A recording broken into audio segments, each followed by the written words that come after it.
From Davos， 大家好，我是央视财经频道的主持人李思璇。您现在收看到的是中央电视台和达沃斯论坛共同从 themed debate and seminar taking place in the World Economic Forum from Davos in 2018. So our theme today is China in the New Era. Why do we talk about the new era? This is really the key word. I think in the 19th CPC report, new era has been highlighted 36 times, which it means something. This is not just a jargon. It actually represents a very deep, it represents deepening and important reforms. And it's not only for China, it also means new opportunities for the world. Therefore, this is our subject matter today. I would like to make a brief introduction to our guests invited to the panel today. I believe that you all know the person right next to me very well, Mr. Xiao Yaqing. He's the chairman of the SASC of China. And there are other guests here that you have already seen. Many of them are representatives from China's state-owned corporation. I believe that we're all here to share our experience and conduct exchange. So I would like to welcome Mr. Xiao and welcome all the distinguished guests. The person right next to him is also an old friend. He is the Secretary General of Angola of OECD.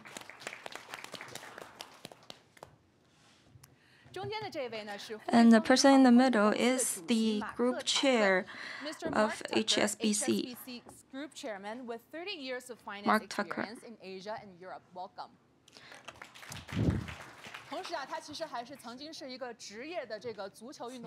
He was also a professional soccer player or football player. So he actually has a wide range of experience to share with our Chinese audience. Indeed, he was a professional athlete.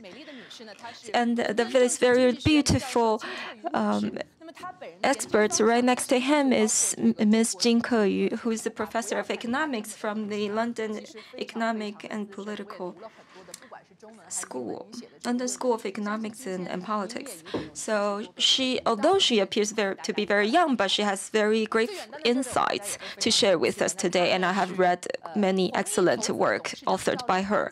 And the last one is Mr. Zhang Zhao, founder and chief executive officer of Honey Capital. So we have a great panel here.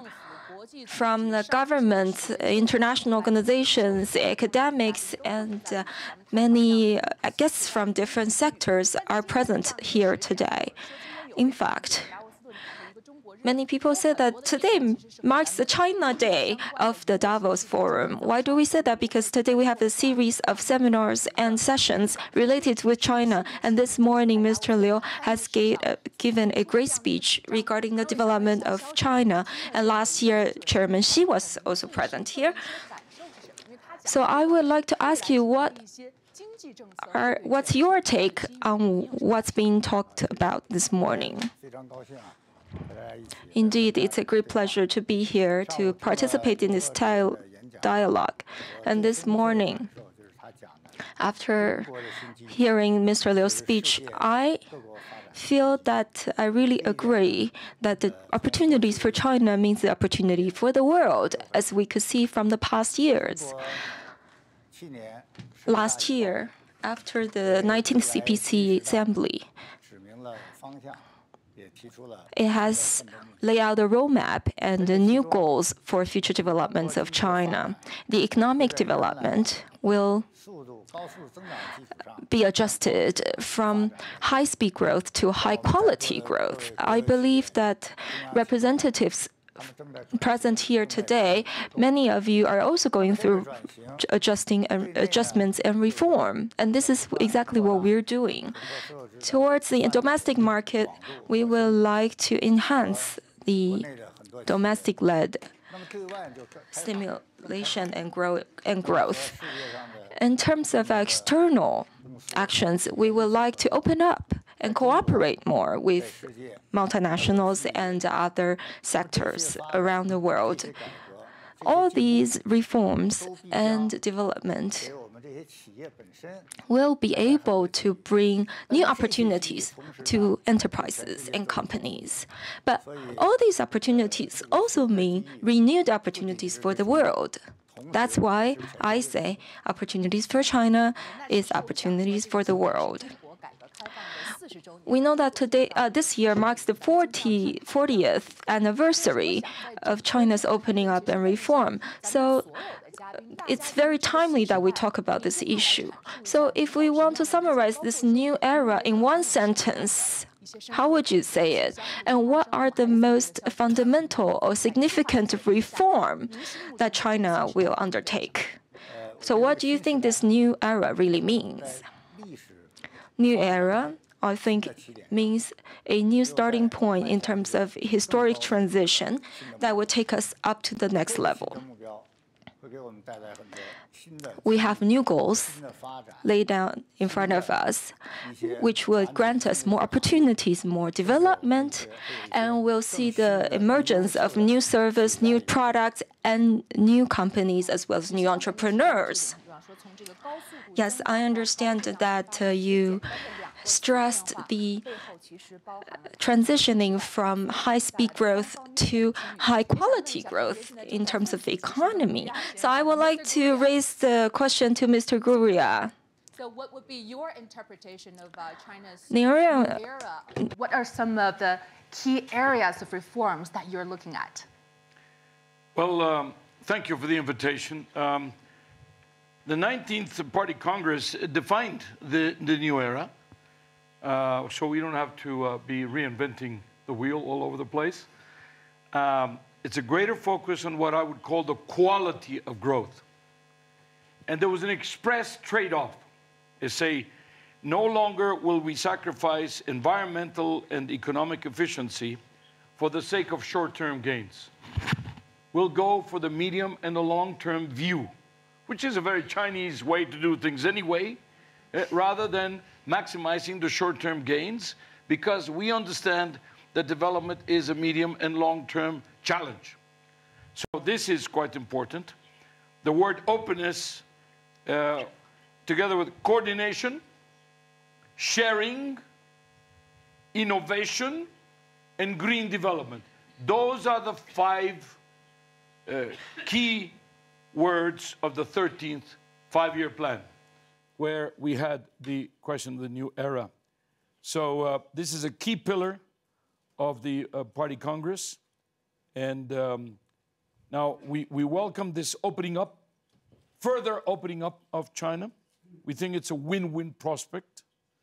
We think that, you know, this China should continue to make progress on things like the services trade restrictiveness index, the foreign direct investment, the regulatory side. They made a lot of progress, but I think still in a number of areas, China remains more restrictive than most of the OECD countries. It's made a lot of progress, but again, more room for reform. In our FDI, foreign direct investment restrictiveness index, China is one of the top reformers. That means it may not be at the top, but it has moved the most in terms of removing a considerable number of the restrictive measures. Now, but still many services remain off limits. Efficiency gains, for example, curtailing competition in a number of sectors. I think we can go into some of the details later, but then I think you made a very important point. New era, about globalization with things like global playing field, defining rules-based inclusive globalization, where China is benefiting, and of course, which was heralded here last year by President Xi Jinping in his address to the plenary of Davos. Yeah, so all different areas of high quality development. So you had a very close study of the report, and thank you very much for your input. And Mr. Tucker, I actually have a more specific question for you about China's significant move in terms of financial opening, because we know that last November, Beijing announced a new set of policies to lift foreign ownership limits for the financial sector. So what does that mean for global players like HSBC? Thank you. I think just to support what both Mr. Xiao and Mr. Correa have said, I think and let me take the answer to the question sort of in context of what's happened and the 19th National Congress. Again, we consistent with my two colleagues on the panel, I think view this as a clear shift in both social and economic development and the way also significantly that China engages with the world. Domestically, as has been said, the emphasis is now on building, I think, again, the words used, some for the first time, a sustainable and inclusive economy where, again, the quality of growth is just as important as the quantity. And, again, that is a very clear move. Interesting internationally, and coming to your point, China is becoming more active and it's advancing its own form of multilateralism, which I think, again, the President Xi has called a new option for the world. And we believe that the main impact of this is pretty profound and something that can lead to the creation of a more integrated global economy. So it's very significant. So I think the elements of clearly the past 70 years or so, China's relationship with the rest of the world has been defined by the objective of moving to a great modernized socialist country. And its strategy in international affairs has been clearly managed to do that. The approach hasn't changed, but continues to evolve. And we're seeing that as the economy internationalizes, it's natural that China will play a larger role in a more active approach to foreign affairs. And again, the impact of that is profound, and I'm sure we'll talk about that. Within the financial services space, clearly we saw at the end of last year opening up on the banking side to a degree, on the insurance side very significantly. I think moving over 3 to 5 years to 100% ownership in China is a major step. It's something we have been talking about for 15 or 20 years. Yep. So I think it's profound in its implications and indicative of a positive and constructive approach. So all of this is a consistent backdrop to the 19th Party Congress speech. Yeah, thank you for the input. Ke Yu. So let me start in English because of what I want to address in terms of what we perceive as a new era. I think that we are focused too much on a financial story of yesterday. You know, the dollar as a reserve currency, the US financial crisis and aftermath. The financial history or the financial story of today and tomorrow is going to be about China, China's financial integration. So what is new, and I'm not sure the world is yet prepared for it, is a few firsts of an emerging country. Number one, it is the first time a country with only 25% of GDP of the US is leading in many core areas of technology. Number two, it is the first time ever that the second largest economy is a middle-income superpower. That has enormous consequences for the global financial arena. As we encourage China to open up more, are we prepared for potentially greater volatility, exchange rate volatility, capital controls? Because what I think is lacking still, even though we've heard so many positive aspects of it, and I'm completely in agreement, is that China still lacks the micro foundations in the financial industry with many more speculators than institutional investors. And in that kind of situation, when China opens up completely, is the world ready to absorb the kind of shocks and volatility that even a little tremor of China can send shockwaves to the global economy? So I would pose it as China's ready for opening up, but is the rest of the world? 很有意思的一个观点哈。今天早上刘鹤主任 This is a very interesting point of view. Yes, this morning, Mr. Liu has stressed the core of China's opening and reform. In fact, the openness of China really is the world ready to see and embrace that? Are we all ready for the new China? So please, Mr. Zhao, please share your experience with us. In fact, over the past decades, I have been actively participating in investment in China, and I have been participating in Davos Forum for more than a decade. But this time, I have a whole new feeling. In 2008, when the financial crisis hit, we can see that people had high expectations of the Chinese market and hoping that as a rising power, China will shoulder our share of responsibilities. And our premier also said that China will, of course, take its responsibilities. And that means doing our job well, doing what we do well. 10 years later, now we saw that when the economy came to recovery and we still faced with the governance issue, our representative said, we have to participate in the sharing, coordinating, and the consultation of the new world order. So if we compare the statement of the 2 points of time between 1 decade, you can see the shift in the point of stance of China. The economy needs to be shared worldwide, and this was true in the past and will be true in the future. Most importantly, China can play a greater part in contributing to the governance.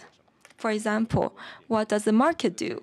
What does the technology or private sector do? I think in these aspects, China can contribute more in its governance. This is more important than the GDP growth of China. Some people said in 2017, we're doing much better than the past. But how we behave when things are going well, it really indicates the level of governance we have, which means when you're doing well, you have to think about fixing the system and not to wait until it's too late. And China, in this regard, is doing a great deal of work, which can provide us reference. So sharing our economic growth, contributing to new concepts, and the participation in forming new governance rules will be the 3 arenas where China will have a positive impact in the world. Indeed, this is a very good opening to our discussion. As you know, in this new era, in the wave of globalization, China is already an integral part of the world. I have a survey. It's by the People's Daily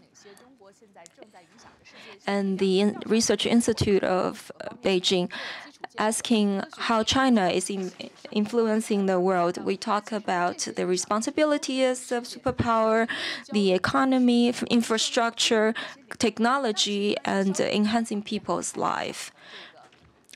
So indeed, I would like to start with infrastructure, inviting Mr. Xiao to speak. Since 5 to 10 years ago, China has been going abroad to work in the area of infrastructure. And as our state-owned corporation expand overseas, what difference do we bring to the world?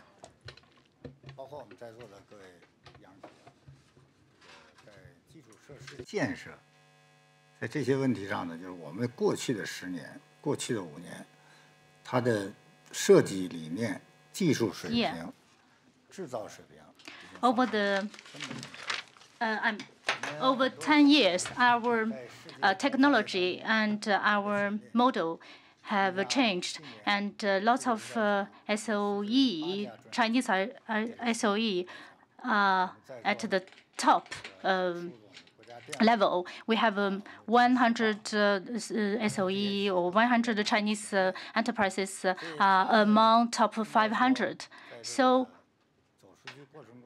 in this going global and international, Chinese enterprises bring not only the infrastructure and equipment, but also their experiences and their vision for the future and to the country that receive investment. So the impact is very strong locally to the local economy and the local society and the local development. So I think this is our policy of going global that bring changes. So I realized that President Zhao agreed because you have a lot of experience in this regard. As an investor of a private company, you participated in the SOE's project. So can you share with us some experiences? So I will give you some examples. So you said we have the contribution to the global economy. I create a fund for the glass industry for the One Road, One Belt initiative. I restructured a company located in Jiangsu, a glass maker, and after the restructuration, this company is getting better. So we want that this company become an international company. As President Xiao said, we wanted to create a major and strong company. So lots of strong and big Chinese company.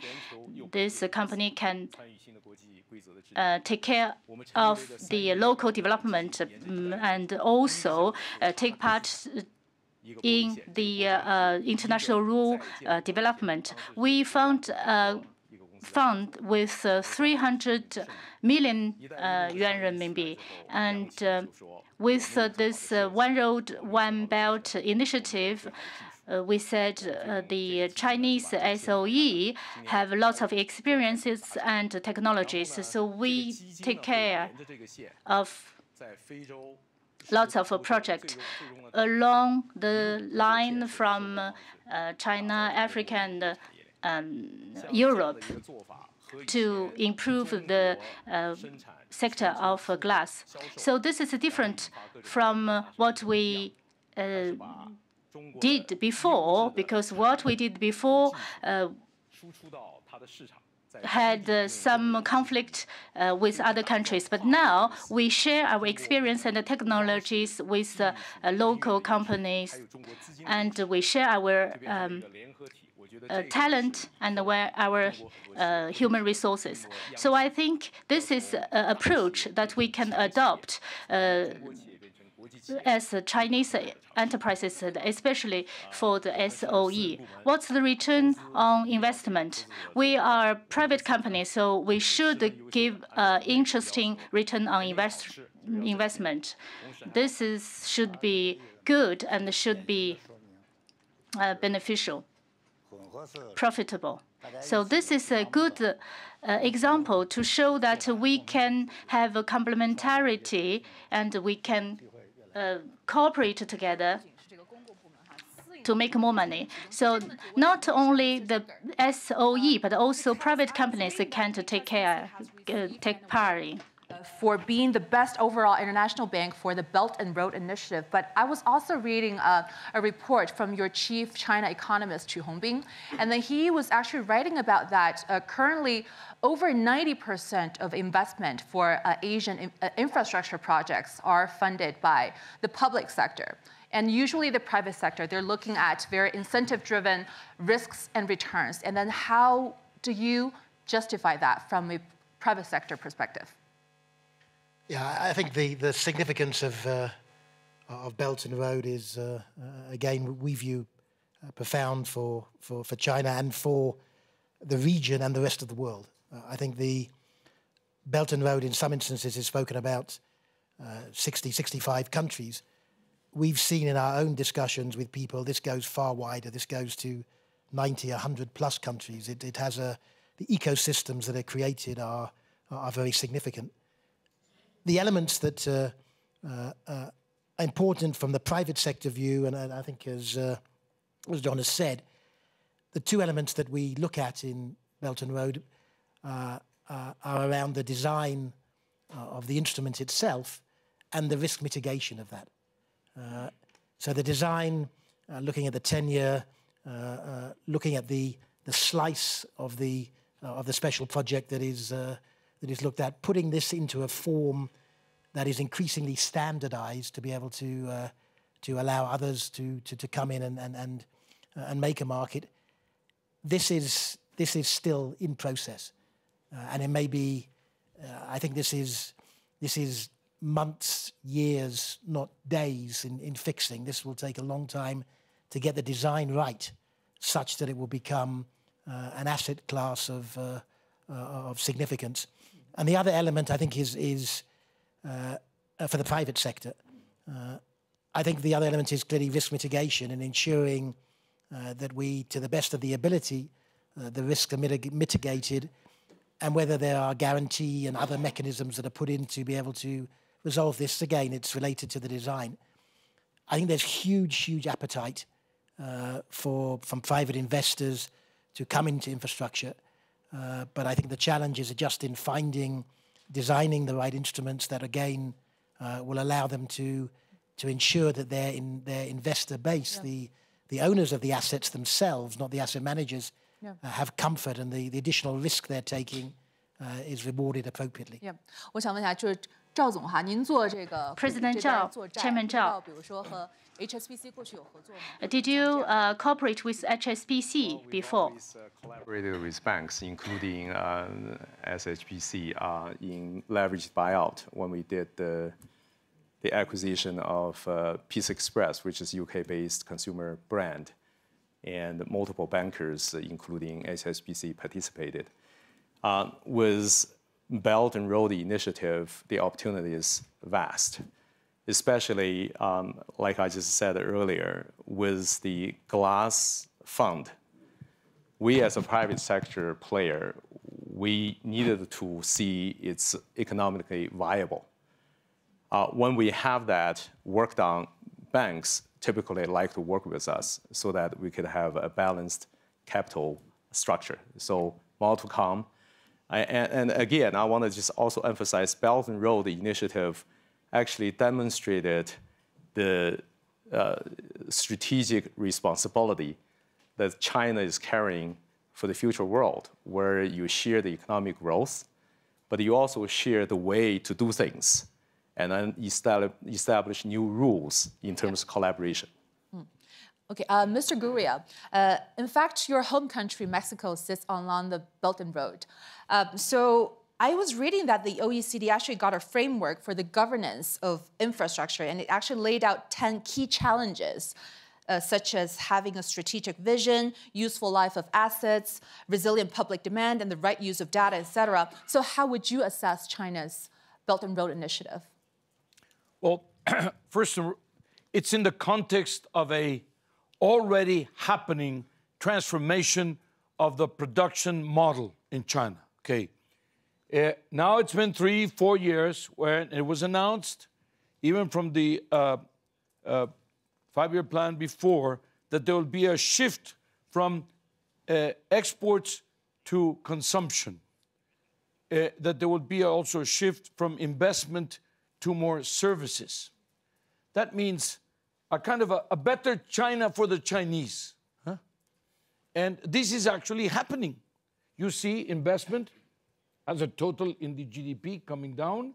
You see consumption going up. And you see more people moving into the cities under better conditions with the normalization of the hukou that were pending. And now, densification, urbanization, etc. So I would say what is changing now is that all these discussions about growth, infrastructure, and the Belt and Road, and about recovery and everything is in the context of a more more considerate, a more careful China about people more at the center. For example, poverty in China has declined substantially from 30% in 2005 to maybe about 6% now. But what Liu He told us over lunch is that there's a specific target of 30 million Chinese that are under the extreme poverty line to be rescued over the 3-year period to 2020, 10 million per year, okay? So this is beyond whatever, progress you can have because you got a new job or whatever. Now, the social mobility, the revitalization of rural areas, for example, the urbanization process. Now, cities are now holding more people, even in China. Majority of Chinese people now live in cities rather than in the rural areas. So you have to catch up in there. And this question of lifting all the boats, the middle class, which is foreseen as a major driver of this pattern of more consumption, and because it has more income available. So in that context, you have the Belt and Road Initiative, which is both domestic, but also for, as was mentioned here, about 100 countries that really could be touched by this initiative. So it's like a win for all, and then it could be like very much people-centered. And a multidisciplinary approach to issues, but very importantly, balance between productivity and growth and inclusion. Balance between productivity and growth and inclusion. This is a very important new approach and new emphasis in this new era of China. Thank you very much, Mr. Guria.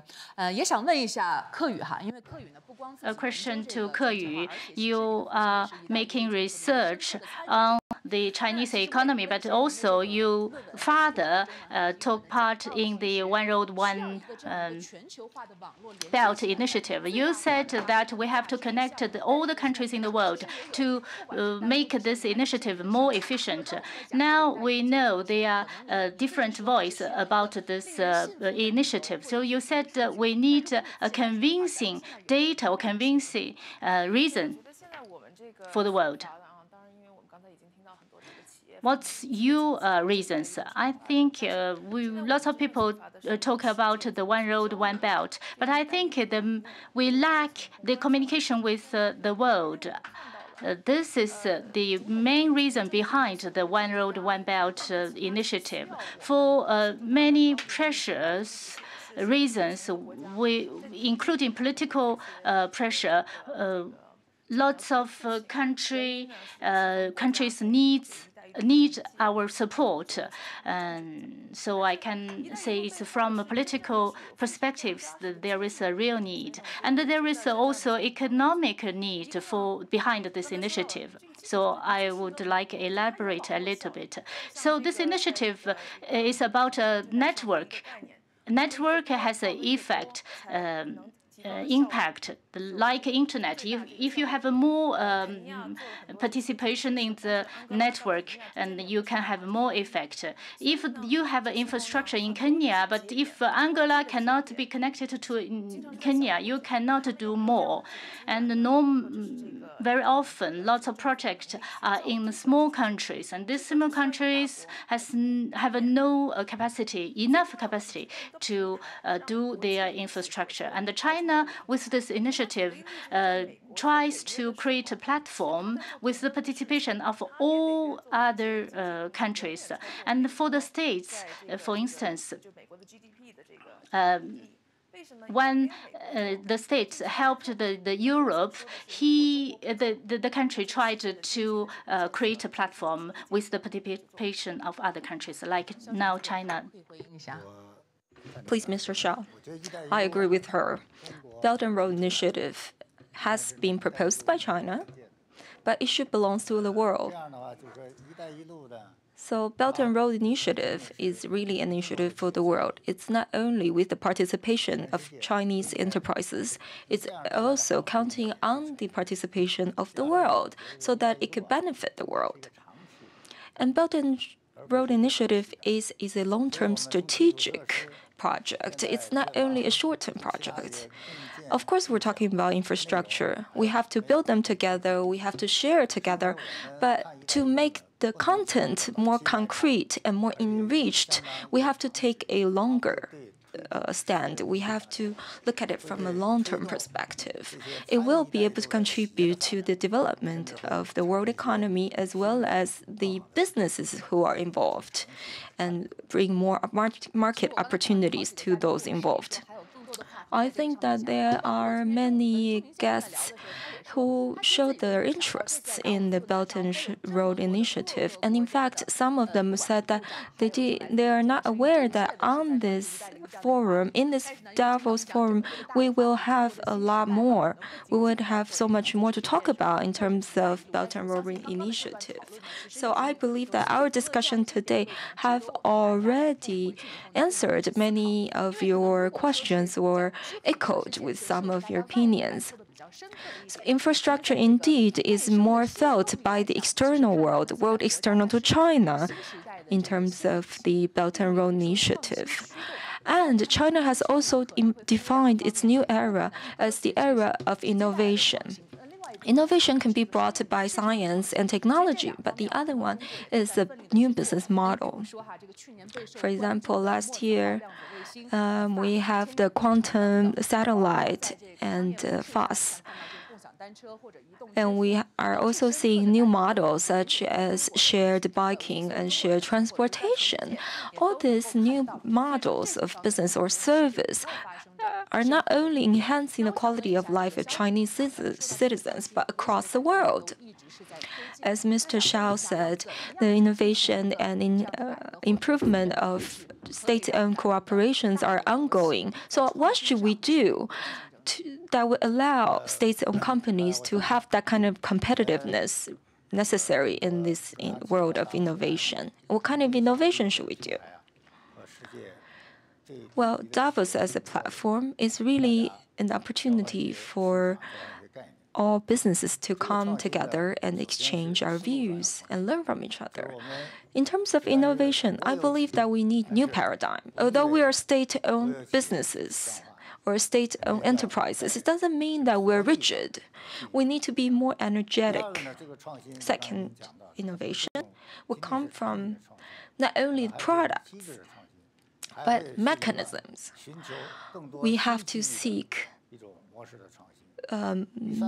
new business models, new economic development models. Thirdly, this innovation process should be an open one. It should be a globalized one. No one business or one type of business can conduct or undertake innovation alone. That kind of innovation would be limited. Therefore, China's opening up itself is innovation. Innovation means reform, and it's combined with openness. This is a perfect combination. I believe that will lead us to this new world.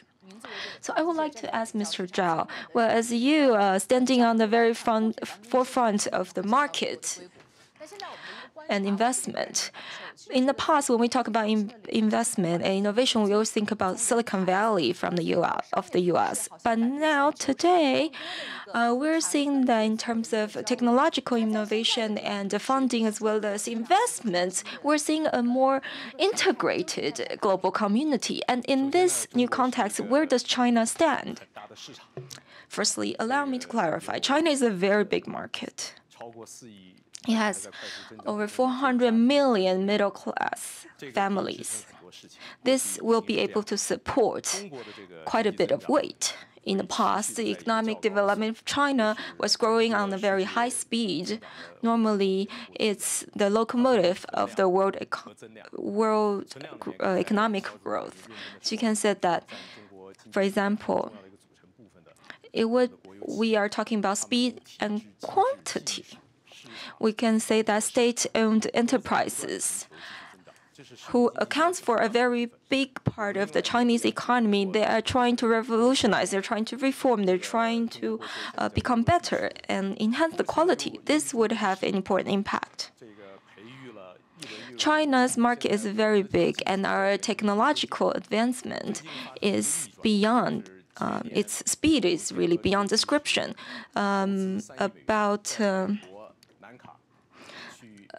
2 years ago, we bought land in South Carolina of the U.S. and invested $300 million to establish a factory there. And it has been quite popular among the local populations. It's welcomed. So what really moved me is that we produce actually our goods here and we export that to the U.S. But if you think about it, decades ago, people bring their goods to be produced in China. So now we're seeing a reversal trends here. So without a big market, without the long-term strategy of state-owned enterprises, I believe that this would be hard to achieve. So in the future, China, the world will feel the potential that China is yet to unleash. Over the past decades, our development has focused much on the technological development, especially the application in terms of consumption goods and services. Of course, in the past, we had certain disadvantages. Regulatory, legislative aspects are still sort of lacking behind compared with more advanced economies. But when there is a disruptive technology, if we have to start from scratch, our regulatory response would be more effective than the Western countries because we can start from scratch. Yes, indeed. Just like you said, the founder of Uber also talked about this.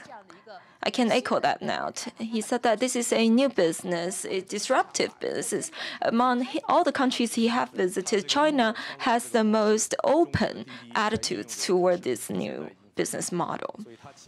And in fact, China has already developed that kind of similar model, which is the Didi Taxi app. So in the future, I believe the technological advantage China would have is really in the application front.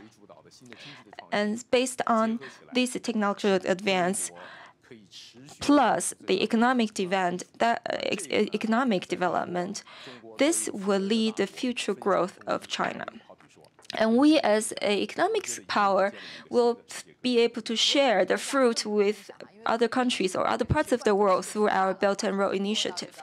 And now I would like to ask Ke Yu, because you have always been the elite, let's say, of the economic world, and you understand very much both Western and the Eastern world. You understand China and the Western world.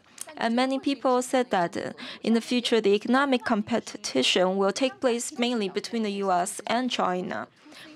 And many say that business B2C service and products are more developed in China, but in terms of B2B, China is still lagging behind. So what's your view on these business models, and in the future, what's the trend for these development?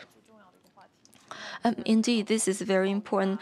When we talk about trade and financial aspects, the more concrete point is really the technological cooperation or competition.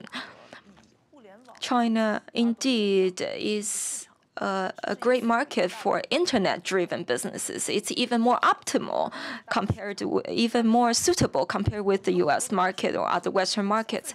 And second, let me come to big data. Big data allows consumers to provide their data, and the way we manage and gather data is different from other countries.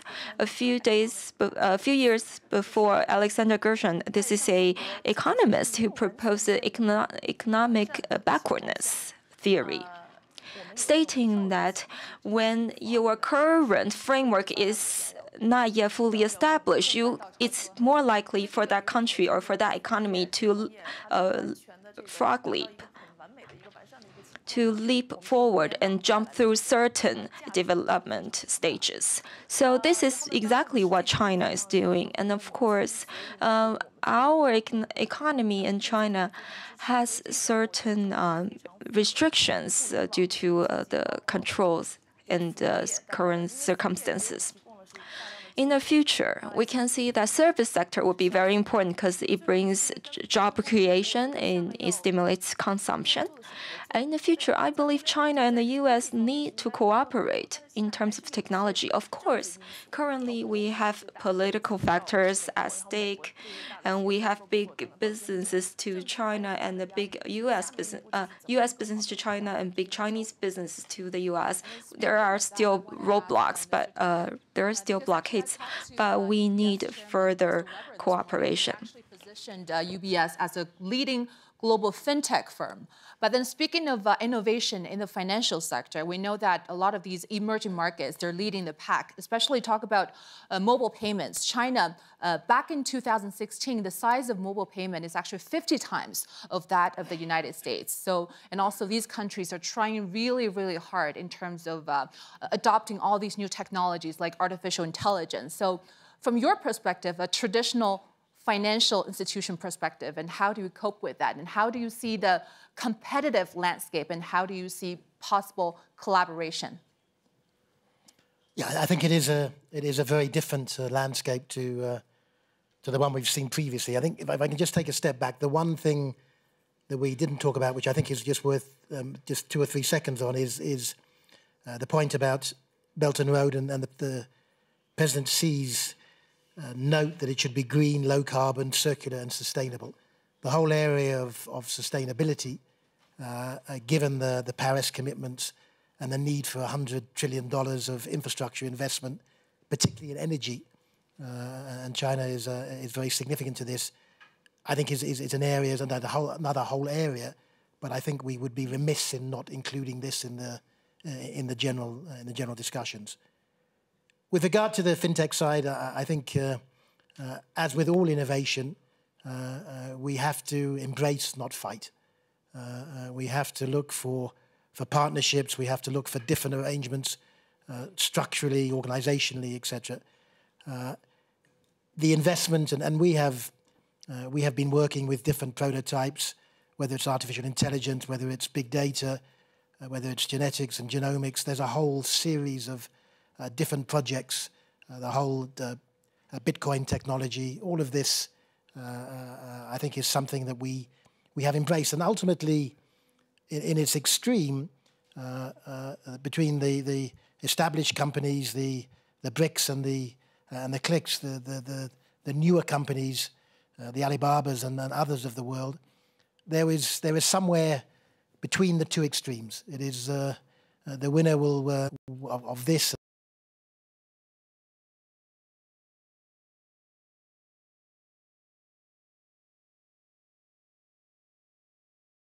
Have to get up to start again in some instances, and as you've said, the payment space I think is one of those.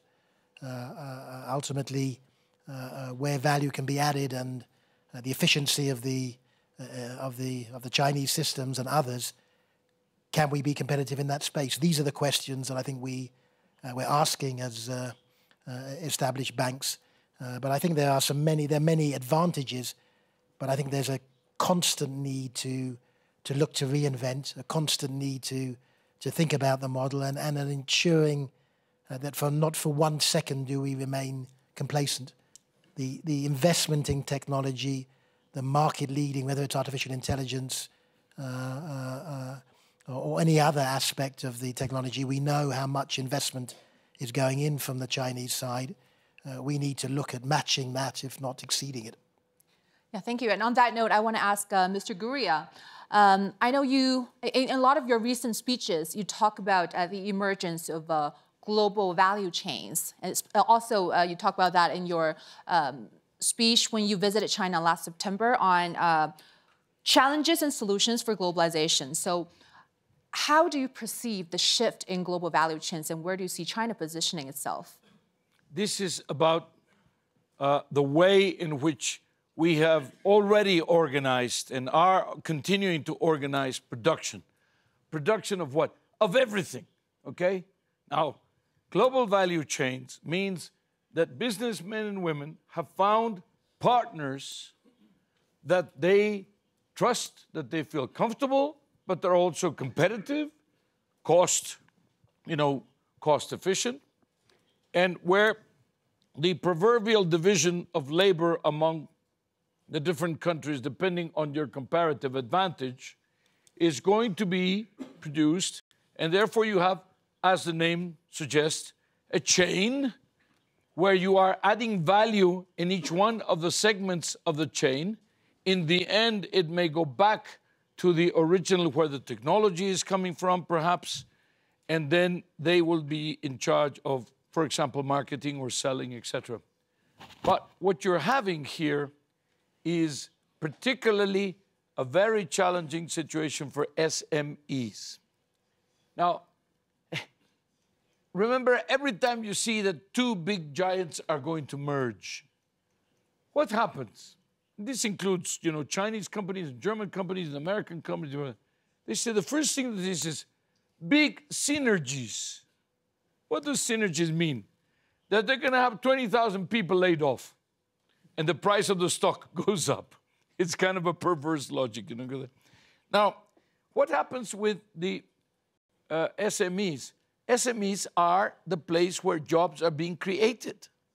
SMEs is the place where you're adding to the jobs, where you're compensating for these consolidations of the large economies, etc. But they have to be multiplied by tens of thousands in every single country in order to actually make a difference in terms of the numbers. Yeah. So you have to have a system. But are these SMEs in each country part of the global value chains? And the answer is, in many cases, no. They are isolated. SMEs in many countries means small, but staying small, low technology, very low number of employees, etc. And you basically are talking about public policies and also the larger companies, many of which are around here, to be integrating on the supply chain to have this global value chain, which in the end makes the final product competitive. Not the company in its headquarters competitive, but the final product competitive to compete where? In the headquarters of that company and in China, in Europe, all over the world. This is why multilateral approach of which global value chains is a very important part, is a much better, more efficient approach than going it alone or trying to keep all the production in any single country. The businessmen and women have a certain wisdom that they have been practicing, and that is integrating these global value chains all over the world. China is a very big player in the global value chain. So is my own country, Mexico. And that should continue to be the case, rather than trying to keep individual countries, isolated from the rest of the world and doing all the production in a single place. Yeah, thank you, Mr. Gurria. 我觉得古利亚先生今天其实很多的也谈到了这个如何包容性发展。Thank you very much. We talk about the inclusive development, and indeed that has been reflected in your remarks. And now we have very little time left. I welcome anyone in the audience to raise a question or make a comment. Thank you. So thank you so much, everybody, sharing us a very fantastic dialogue. Can I have a question to Mr. Gurria Andrew? So you have mentioned that the openness very important, but till today, China, although it's the second largest economy in the world and a very strong engine for the global economy, but till today we cannot be the member of OECD. So what do you comment on that? Very simply, that the reason why you're not a member of the OECD is because you haven't asked. Actually, let me just say, Li Keqiang came to the OECD, and he brought a message by the Chinese government that they were willing to join the Development Center. So China is a member of the Development Center, like Brazil and Indonesia and India, South Africa, etc. But of the so-called key partners, those 5 countries, Brazil, China, India, Indonesia, South Africa, the only country that has asked to join the OECD is Brazil. And so we are in that process. Hopefully, we can promote Brazil to start the process of joining. In the case of China, we have said repeatedly, we are not going to be pushing the membership of China. We just work more and more with China. We have been working for 23 years with China.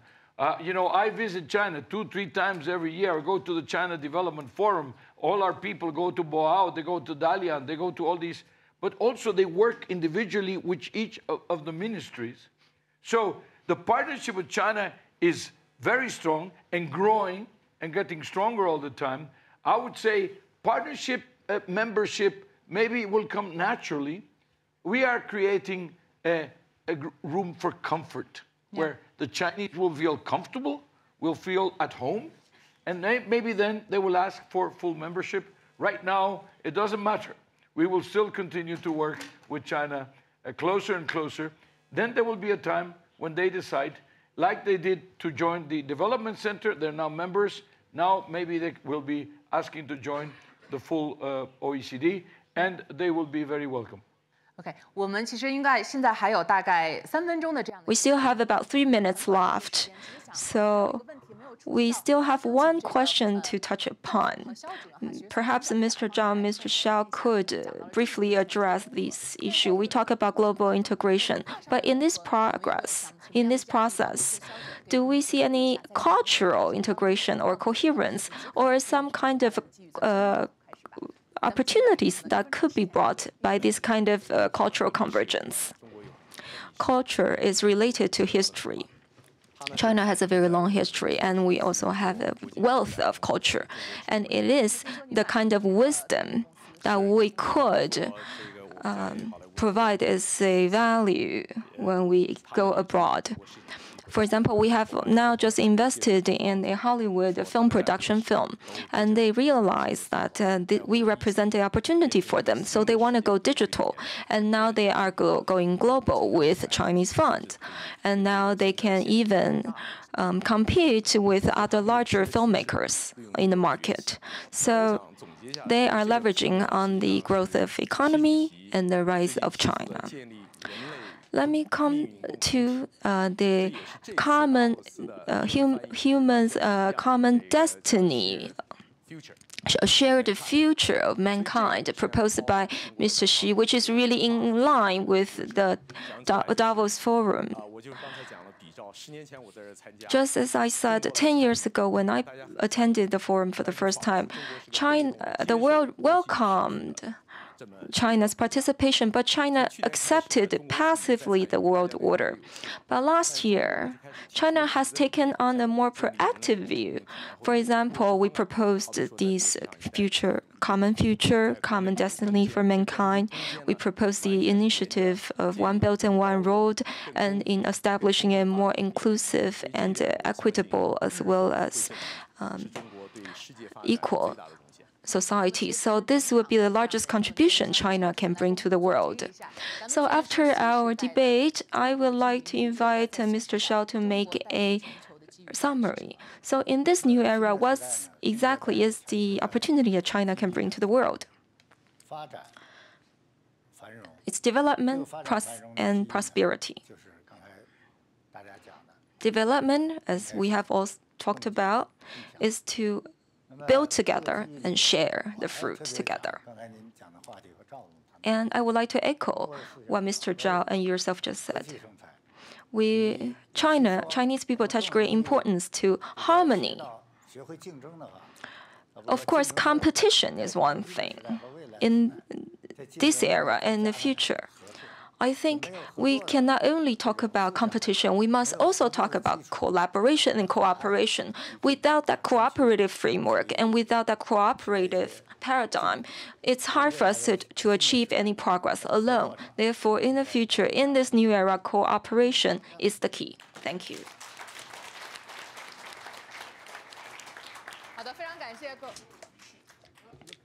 Thank you very much. I didn't notice that there's a clock there. So we are right on time. Still have 1 minute. I believe that all these issues can be further discussed at a more in-depth level. But from the remarks this morning and the remarks of our leader this morning and Chairman Xi's remarks last year all highlighted the subject and the principle of openness coming from China. So this time we have been able to outline more detailed content, for example, the 3 pillars, and set a timeline 3 to 5 years. This is very concrete objectives. In the past, most of the content would focus on a more long-term approach, but without laying very specific timeline. And this time, it's indeed have seen new progress.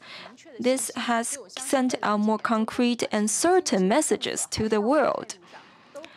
And the world can expect China to display this kind of attitude of openness and inclusiveness to contribute to the prosperity and opportunity of the world.